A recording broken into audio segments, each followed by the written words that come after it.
Over 4.7 billion people, more than half the human population, now live in Asia. This region houses the manufacturing hubs and software corridors where the next generation of global technology is currently built. Because of the scale of these modern economies, many view this technological rise as a recent development. Asia's current growth represents a restoration. The continent is moving back toward the central economic role it occupied throughout most of human history. In 2500 BCE, the Indus Valley Civilization was building planned cities like Harappa and Mohenjo-Daro. This image shows the precise brickwork and structural logic of their drainage systems, evidence of advanced engineering used long before modern urban planning. To the east, the Yellow River Civilization established the Shang and Zhou dynasties. These early states developed formalized writing systems, forged bronze tools, and created the governance structures needed to manage large populations. During this era, Confucius introduced a social code built on respect and discipline. These values provided the foundational logic for governance and family life that still guides much of the continent. Simultaneously, the Vedic period in India saw the development of Hinduism, followed by the birth of Buddhism and Jainism. These philosophical frameworks traveled across borders, taking root from the Himalayas to the islands of Southeast Asia. While much of the world was still developing basic agricultural tools, Asia had already built the intellectual and physical infrastructure that would drive human progress for the next 2,000 years. These foundations eventually scaled into vast political unifications. India's Maurya Empire, under Emperor Ashoka, used the spread of Buddhism to maintain peace and unity across a massive territory. During the Gupta Empire, Indian scholars developed the concept of zero.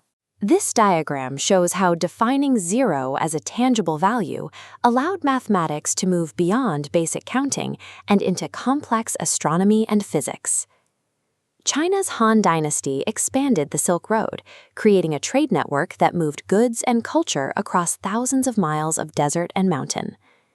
In the Middle East, the Islamic Golden Age turned cities like Baghdad into global hubs for medicine and math. This manuscript shows the geometric lines and scientific calculations used by scholars to map the movement of the stars.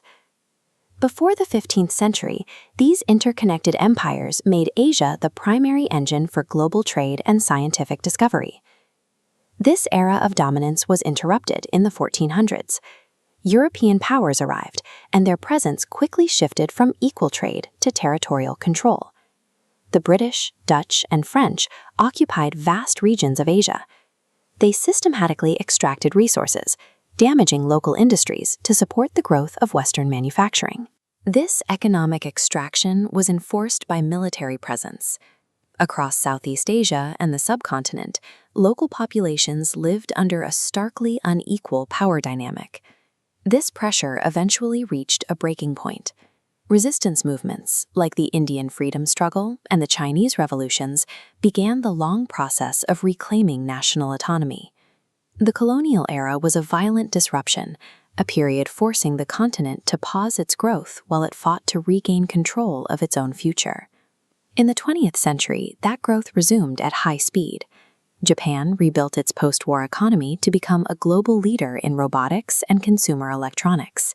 Economic reforms in China and industrial growth in South Korea soon followed, shifting the weight of the global economy back toward the east. Today, India's growth is driven by its IT sector and space technology.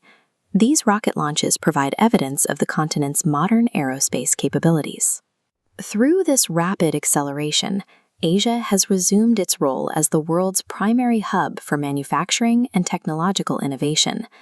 This rise faces significant modern hurdles.